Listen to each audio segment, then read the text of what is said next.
तो गाइस आज के स्मैकडाउन की स्टार्टिंग हमें देखने को मिलती है लोगन पॉल से। तो लोगन पॉल यहाँ पे आते हैं और वो यहाँ सबसे पहले बात करते हैं कि किस तरह से सोशल मीडिया के ऊपर उन्होंने रोमन रेंज को कहा कि मैं उसको हरा सकता हूँ। उन्होंने कहा कि मैंने ये सब कुछ किया कि मैं रोमन रेंज को हरा सकता हूँ और मैं उसको एक मैच के लिए जो है वो चैलेंज करना चाहता हूँ। मतलब वो यहाँ पर सारा बता रहे थे, मैंने आपको बताया भी था वीडियो में। तो उसके बाद काफ़ी ज़्यादा इनकी जो सोशल मीडिया है उसके ऊपर एक्सचेंज हुआ था और उसके बाद ट्रिपल एच ने कहा था कि तुम आ जाओ स्मैकडाउन पे। तो यहाँ पर उनको इंटरप्ट करने के लिए दोस्तों पॉल हेमन और ब्लड लाइन आते हैं। जी हाँ, पॉल हेमन ने अपना आज स्मैकडाउन में रिटर्न कर लिया है। तो पॉल हेमन सबसे पहले आते हैं तो ब्लड लाइन को वो कहते हैं कि मैं जो है इस मामले को हैंडल कर लूँगा, तुम लोग इससे दूर रहो। तो सबसे पहले तो वो आके रिंग में जो है वो सबसे पहले तो वो रोमन रेंज को जो है वो इंट्रोड्यूस वगैरह जो जैसे करते हैं वो कहते हैं। और उसके बाद वो यहाँ पे कहते हैं कि अगर कोई बंदा WWE के जो बाहर से हो और अगर वो मेरा एडवोकेट बनता तो वो तुम होते, तुम्हारे अंदर वो चीज़ है, लेकिन ये जो तुम हरकतें कर रहे हो ये बिल्कुल भी ठीक नहीं है। मतलब वो यहाँ पर बात करते हैं कि जो रोमन रेंज को तुम चैलेंज करना चाहते हो ये बिल्कुल भी ठीक नहीं है। तो लोगन यहाँ पर कहते हैं कि शायद तुम सबको लग रहा होगा कि मैं रोमन रेंज को चैलेंज करूँगा, क्योंकि कल प्रेस कॉन्फ्रेंस है कोई जिसके अंदर लोगन पॉल ने इन्वाइट किया है रोमन को। तो वो कहते हैं तुम्हें लगता है शायद मैं वहाँ चैलेंज कर दूँगा फॉर चैम्पियनशिप और फिर मैं वो चैम्पियनशिप जीत भी जाऊँगा।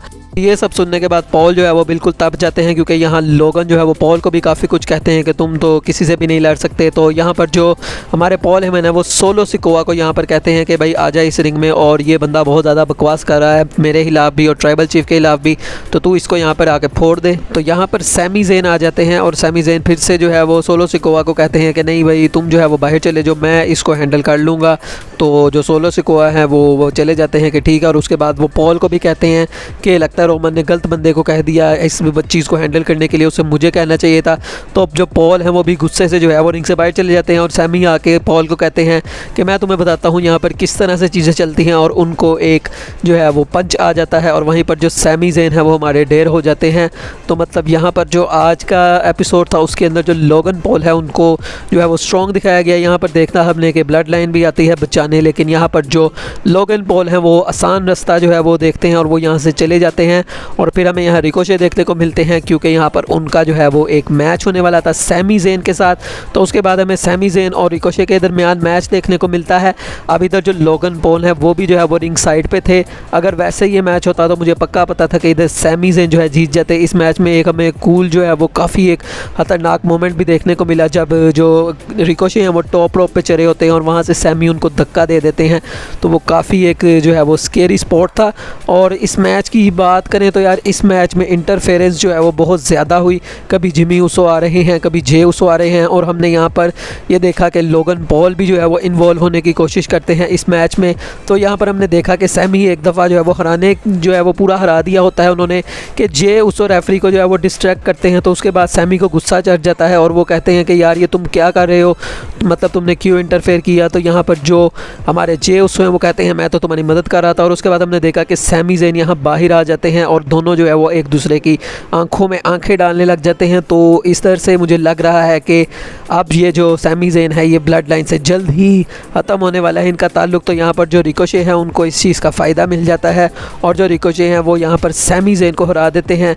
तो अब देखते हैं कि इनका आगे क्या होता है। तो ब्लड लाइन मैच खत्म होने के बाद अटैक करने आती है, लेकिन यहाँ मैट कैप मोस भी आ जाते हैं। अब मैट मोस क्यों है, क्योंकि उनका आज मैच होना था सोलो सिकोवा के साथ। उसके बाद दोस्तों नेक्स्ट हमें मैक्सिमम मेल मॉडल देखने को मिलते हैं। तो इसकी यार इनकी जो ड्रेसिंग है वो तो पता नहीं कौन ही जो है वो इसको जो है वो अप्रूव करता है इस तरह की ड्रेसिंग को। तो यहाँ पर दोस्तों में देखने को मिलता है कि जो ब्रॉन स्ट्रोमन आ जाते हैं, और आप ये रिएक्शन चेक करें मंसूर और माजे के। तो यहाँ पर जो हमारे ब्रॉन स्ट्रोमन है वो यहाँ पर रिंग में आ जाते हैं और जाहिर है जो मासे है वो तो वहाँ से भाग जाते हैं शायद। और उसके बाद जो हमारे मंसूर हैं उनको फोड़ के रख दिया बिल्कुल। और यहाँ पर एक इंटरेस्टिंग चीज़ देखने को मिली कि यहाँ पर शैड गेबल आ जाते हैं। तो मतलब शैड गेबल का साइज़ आप देखें और ब्रॉन स्ट्रोमैन का साइज़ देखें, जिगरा बहुत है इनके अंदर। तो वो यहाँ पर आते हैं और पीछे से दोस्तों हमने देखा कि अटैक यहाँ पर कर देते हैं हमारे ओटिस। तो ओटिस ने यहाँ पर ब्रॉन स्ट्रोमैन को अटैक कर दिया। अब यहाँ पर ब्रॉन स्ट्रोमैन ने जो है वो कम बैक करने की काफ़ी ज़्यादा कोशिश की। उसके बाद जो गेबल हैं वो भी रिंग में आ जाते हैं और गेबल और जो ओटिस है वो मिलकर जो है वो ब्रॉन स्ट्रोमैन को यहाँ पर अटैक करते हैं। और यहाँ पर हमने देखा कि जो हमारे ओटिस हैं उन्होंने जो मार्क हेनरी का स्लैम होता था वो लगा दिया यहाँ पर ब्रॉन स्ट्रोमैन को। तो ये जो है काफ़ी एक मुझे लगता है इनका फ्यूचर में मैच होगा। और वो जैसे ही स्लैम लगाते हैं तो 2 सेकंड बाद ही ब्रॉन स्ट्रोमैन दोबारा से उठ जाते हैं और उसके बाद जो ओटिस हैं वो यहाँ पर हैरत उनको होती है बहुत ज़्यादा। वो वापस आने की कोशिश करते हैं लेकिन गेबल उनको यहाँ से ले जाते हैं। नेक्स्ट दोस्तों में डैमेज कंट्रोल देखने को मिलती हैं जो कि यहाँ पे आके बात करती हैं कि अब हम चैम्पियंस हैं तो हम किसी भी शो में जा सकते हैं और हमारे पास वो पावर है। मतलब वो अपनी यहाँ पर तारीफ़ें ही कर रही होती हैं जो कि वो हमेशा करती हैं और डिज़र्व भी करती हैं वो अब, क्योंकि वो चैम्पियंस बन चुके हैं। तो यहाँ पर दोस्तों इनका इंटरप्ट करने के लिए यहाँ पर रकेल रॉड्रिगस आ जाती हैं। तो रकेल रॉड्रिगस यहाँ पर आके कहती हैं कि तुमने जो है वो मेरे पार्टनर के साथ जो भी किया वहाँ पे वो अच्छा नहीं था और मैं तुम्हें यहाँ पर फोड़ डालूंगी। उसके बाद इनका मैच भी होता है लेकिन रकेल इस मैच को हार जाती हैं और उसके बाद शॉर्ट्जी भी आ जाती हैं और शॉर्ट्जी और रकेल अब एक जो है वो टीम में हो गई हैं। तो अब देखते हैं कि इनका क्या फ्यूचर होता है। नेक्स्ट हमें रोंडा राउजी का एक बैक स्टेज इंटरव्यू देखने को मिलता है जिसमें उनसे पूछा जाता है कि लास्ट टाइम तुम्हारा जो मैच हुआ तो वो कंट्रोवर्सी में एंड हुआ था। तो वो यहाँ पे कहती है कि वो कोई कंट्रोवर्सी नहीं थी और इस बार जो है मैं उसको हरा दूंगी। और यहाँ पर हमें लिव मॉर्गन भी देखने को मिलती हैं जो वही पुरानी बातें करती हैं और वो यहाँ पर एक्सट्रीम रूल्स मैच के लिए चैलेंज दे देती हैं रोंडा को। और रोंडा यहाँ पर कहती हैं कि तुम्हारा ये फ्यूनरल होगा, मतलब तुमने बहुत बड़ी गलती कर दी मुझसे जो है वो ये वाला मैच की डिमांड करके। नेक्स्ट दोस्तों में ड्रू मैकिंटायर देखने को मिलते हैं जो कि यहाँ पर कैरियन क्रॉस को कहते हैं कि मैं तुम्हें काफ़ी देर से ढूंढ रहा हूँ लेकिन तुम मुझे मिल नहीं पा रहे, तुम बैक स्टेज कहीं पर भी नहीं हो। और वह यहाँ पर जो कैरियन क्रॉस उनको वार्निंग देते हैं कि तुम बड़ा टिकटॉक टाइम हर टाइम करते रहते हो, तो सिर्फ तुम्हें एक टाइम से लड़ने की ज़रूरत है और वो है 3, 2, 1। मतलब वो क्लेमोर की यहाँ बात करते हैं और बस ये ख़त्म हो जाता है। उसके बाद दोस्तों हमें सोलो सिकोवा और मैड कैप मोस का जो है वो मैच देखने को मिलता है। और इंटरेस्टिंगली ये जो मैच था ये NXT नॉर्थ अमेरिकन चैम्पियनशिप के लिए था। तो ऐसा वैसे पहले कभी नहीं हुआ कि NXT north American championship SmackDown के ऊपर डिफेंड हुई हो। तो अब ये पहला मैच था, जाहिर है सोलो सिकोवा का कहाँ ही हारना था। उन्होंने ब्लड लाइन की काफ़ी ज़्यादा इन्वॉल्वमेंट थी लेकिन एंड पे हमने देखा कि सोलो सिकोवा इस मैच में आसानी से जो है वो जीत जाते हैं और उन्होंने जीतना भी था। उसके बाद दोस्तों अब हम बात करते हैं अपने मेन इवेंट की। तो दोस्तों यहाँ पर फैटल 4-वे टैग टीम मैच था for the number 1 contenders. Brawling Brutes, New Day, Imperium थी और यहाँ पर एक और टीम भी थी और ये काफ़ी ज़्यादा एक अच्छा मैच था टैग टीम रेसलिंग के वाइज।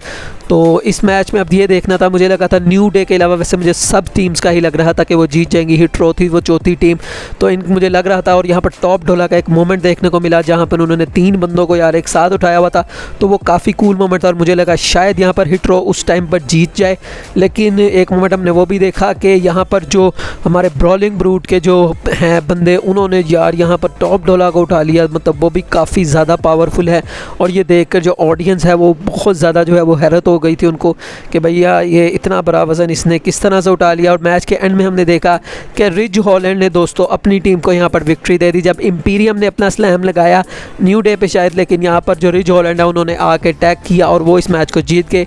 अब नेक्स्ट वीक इनका दी ऊसोस के साथ मैच होगा फॉर दी चैम्पियनशिप्स। तो इस तरह से ये शो दोस्तों ख़त्म हो जाता है। तो अब देखते हैं कि नेक्स्ट वीक क्या होता है। वैसे मुझे नहीं लगता कि ऊसोस जो है वो हारेंगे। तो बहरहाल ये था आज का स्मैकडाउन का शो दोस्तों। वीडियो अच्छी लगी हो तो दोस्तों वीडियो को लाइक ज़रूर कर दीजिएगा, चैनल को भी सब्सक्राइब लाजमी कर दीजिएगा। मिलेंगे नेक्स्ट वीडियो में, तब तक के लिए अल्लाह हाफिज़।